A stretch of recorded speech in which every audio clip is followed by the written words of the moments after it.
Hi all, welcome to our YouTube channel രുചിക്കൂട്ടുസ്പെഷ്യൽ. നമുക്കിന്ന് വളരെ ഹെൽത്തി ആയിട്ടുള്ള ഒരു സ്നാക്ക് ഐറ്റം തയ്യാറാക്കാം. സ്നാക്കായിട്ടോ അല്ലെങ്കിൽ സ്വീറ്റായിട്ടോ ഒക്കെ ഉപയോഗിക്കാൻ പറ്റുന്ന ഒരു വിഭവമാണിത്, മുതിര വിളയിച്ചത്. അപ്പോൾ വളരെ ഈസി ആയിട്ട് എങ്ങനെയാണ് ഈ വിഭവം തയ്യാറാക്കുന്നത് നോക്കാം.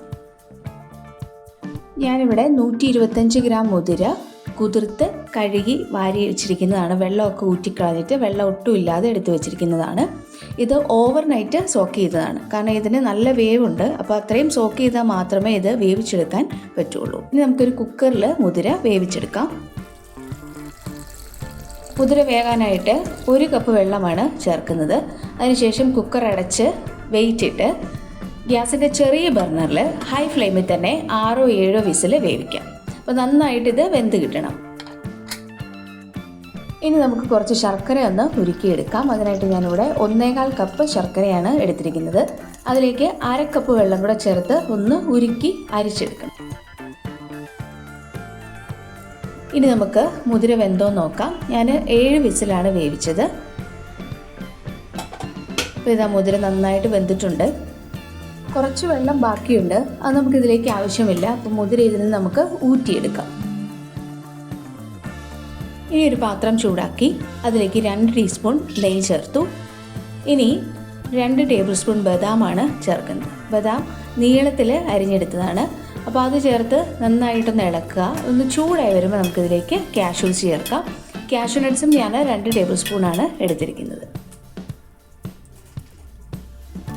കാഷ്യൂവും ബദാമും കൂടെ ചേർത്ത് നന്നായിട്ടൊന്ന് റോസ്റ്റ് ചെയ്യണം.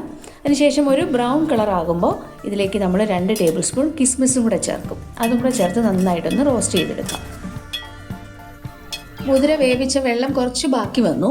അത് നമ്മൾ ഊറ്റി മാറ്റി വെക്കണം, കാരണം ആ വെള്ളം നമുക്കിതിലേക്ക് ആവശ്യമില്ല. പക്ഷേ അത് രസത്തിലോ അല്ലെങ്കിൽ സാമ്പാറിലോ ഒക്കെ ചേർക്കാൻ വളരെ നല്ലതാണ്. മുതിര വെന്ത വെള്ളം ആയതുകൊണ്ട് തന്നെ മുതിരയുടെ എല്ലാ ഗുണങ്ങളും അതിലും കാണും. അപ്പോൾ അത് കളയാതെ ഏതെങ്കിലും കറിയുടെ കൂടെ ചേർക്കുന്നത് നല്ലതാണ്. ഇതിപ്പോൾ ഇതാ കാഷ്യൂ നട്ട്സും അതുപോലെ കിസ്മിസും ബദാമും എല്ലാം നന്നായിട്ട് മൂത്ത് വന്നിട്ടുണ്ട്. ഇത് മതി. ഇപ്പോൾ ഞാൻ ഗ്യാസ് ഓഫ് ചെയ്തു. ഇനി ഇത് നെയ്യിൽ നിന്ന് കോരി മാറ്റി വെക്കുക. അതിനുശേഷം ലാസ്റ്റ് വിളയിച്ചതിന് ശേഷം നമുക്ക് മുതിരയിലേക്ക് ചേർത്ത് മിക്സ് ചെയ്യാനുള്ളതാണ്. ഇനി നമ്മൾ തയ്യാറാക്കിയ ശർക്കര പാനി അരിച്ച് ഒരു വലിയ പാത്രത്തിലേക്ക് മാറ്റുകയാണ്. ഇനി ഈ പാത്രത്തിൽ കിടന്ന ശർക്കര നന്നായിട്ട് തിളച്ച് ഒരു നൂൽ പരുവാവണം.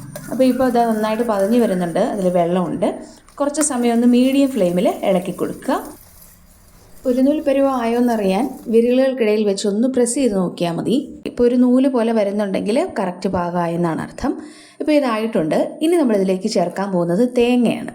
ചിരകിയ തേങ്ങ 1 കപ്പാണ് എടുത്തിരിക്കുന്നത്. അപ്പോൾ അതും കൂടെ ചേർത്ത് നന്നായിട്ടൊന്ന് ഇളക്കുക.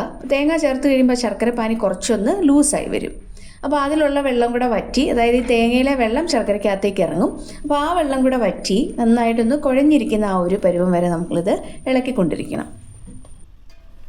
മുതിര ഇതുപോലെ നമ്മൾ വരട്ടി വെച്ചാൽ ഒരാഴ്ചയൊക്കെ കേടുകൂടാതെ ഇരുന്നോളും. ഫ്രിഡ്ജിൽ വെക്കണം എന്നില്ല. ഫ്രിഡ്ജിൽ വെക്കുകയാണെങ്കിൽ കുറച്ച് കൂടുതൽ നാൾ നമുക്കിത് കേടാകാതെ സൂക്ഷിക്കാം.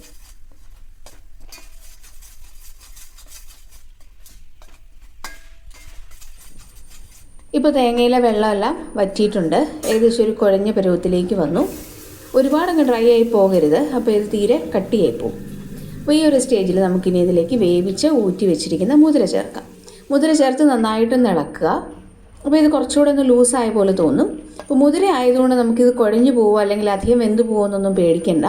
വീണ്ടും ഒരു മീഡിയം ഫ്ലെയിമിൽ വെച്ച് നന്നായിട്ട് ഇളക്കി കൊടുക്കുക. ആ എക്സ്ട്രാ വെള്ളമുള്ളതൊക്കെ വറ്റി ശർക്കരയും തേങ്ങയും മുതിരയിലേക്ക് നന്നായിട്ട് പിടിക്കണം. ഇപ്പോൾ ഒരുപാട് തീ കൂട്ടി വെക്കണ്ട, അത് കരിയാനുള്ള ചാൻസ് ഉണ്ട്. ഇപ്പോൾ ഒരു മീഡിയം ഫ്ലെയിമിൽ വെച്ച് ഇളക്കി കൊടുത്തുകൊണ്ടിരിക്കുക. മുതിര ഇങ്ങനെ ശർക്കരയൊക്കെ ചേർത്ത് തയ്യാറാക്കി കൊടുത്താൽ കുട്ടികളും ധാരാളം കഴിച്ചോളും.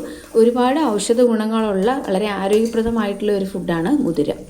അപ്പോൾ അത് പല രീതിയിൽ നമുക്ക് പല വിഭവങ്ങൾ തയ്യാറാക്കാം. കറിയോ അല്ലെങ്കിൽ ചമ്മന്തിപ്പൊടിക്കകത്തൊക്കെ ചേർക്കാം. പക്ഷേ ഇങ്ങനെയാണെങ്കിൽ കുറച്ചുകൂടെ ടേസ്റ്റി ആയിട്ട് നമുക്കിത് തയ്യാറാക്കിയെടുക്കാം. കുട്ടികളും ധാരാളം കഴിക്കുകയും ചെയ്യും. ഇപ്പോൾ ഇത് തയ്യാറായിട്ടുണ്ട്. വെള്ളമൊക്കെ പറ്റി കറക്റ്റ് പാകത്തിലായി. ഇനി ഇതിലേക്ക് ഞാൻ ചേർക്കുന്നത് ഏലക്കാപ്പൊടിയാണ്. 8-10 ഏലക്ക നന്നായിട്ടൊന്ന് പൊടിച്ചെടുത്തത്. അതിൻ്റെ കൂടെ തന്നെ നമ്മൾ നേരത്തെ വറുത്ത് വെച്ചിരുന്ന ചേരുവകൾ ചേർക്കാം. കാഷ്യൂ നട്ട്സും ബദാമും കിസ്മിസും 2 ടേബിൾ സ്പൂൺ വെച്ച് നെയ്യിൽ വറുത്തത്. 1 ടീസ്പൂൺ നെയ്യും കൂടെ ഈ ഒരു സ്റ്റേജിൽ ചേർക്കാം. അതിനുശേഷം നന്നായിട്ട് ഇളക്കിയെടുക്കുക. അപ്പോൾ ഇങ്ങനെ ഇളക്കുന്ന സമയത്ത് ആ നെയ്യുടെയും ഏലക്കായുടെയും ഒക്കെ നല്ലൊരു ഫ്ലേവർ വരും. അപ്പോൾ വളരെ ടേസ്റ്റി ആയിട്ടുള്ള മുതിര വിളയിച്ചത് തയ്യാറായി. ഇത് കാണുമ്പോൾ അവൽ വിളയിച്ചതുപോലെ തന്നെയുണ്ട്, പക്ഷേ ടേസ്റ്റിൽ നല്ല വ്യത്യാസം ഉണ്ടാകും. മുതിരയുടെ ഒരു ഫ്ലേവറും തേങ്ങായും നെയ്യ് ശർക്കര നമ്മൾ ചേർത്ത നട്ട്സിൻ്റെ എല്ലാം കൂടെ ഫ്ലേവർ വരുമ്പോൾ വളരെ ടേസ്റ്റി ആയിട്ടുള്ളൊരു വിഭവമാണിത്. വളരെ പെട്ടെന്ന് തന്നെ നമുക്ക് തയ്യാറാക്കി എടുക്കുകയും ചെയ്യാം. വളരെ കുറച്ച് ഇൻഗ്രീഡിയൻസ് മാത്രം മതി. മുതിര മാത്രമേ ഉള്ളൂ നമുക്ക് ഇതിലേക്ക് എക്സ്ട്രാ വാങ്ങിക്കേണ്ടി വരുള്ളൂ. ബാക്കി ചേരുവകളെല്ലാം നമുക്ക് എപ്പോഴും വീട്ടിൽ അവൈലബിൾ ആയിട്ടുള്ള ഇൻഗ്രീഡിയൻസ് ആണ്. അപ്പോൾ എല്ലാവരും ട്രൈ ചെയ്ത് നോക്കണം. Thank you for watching.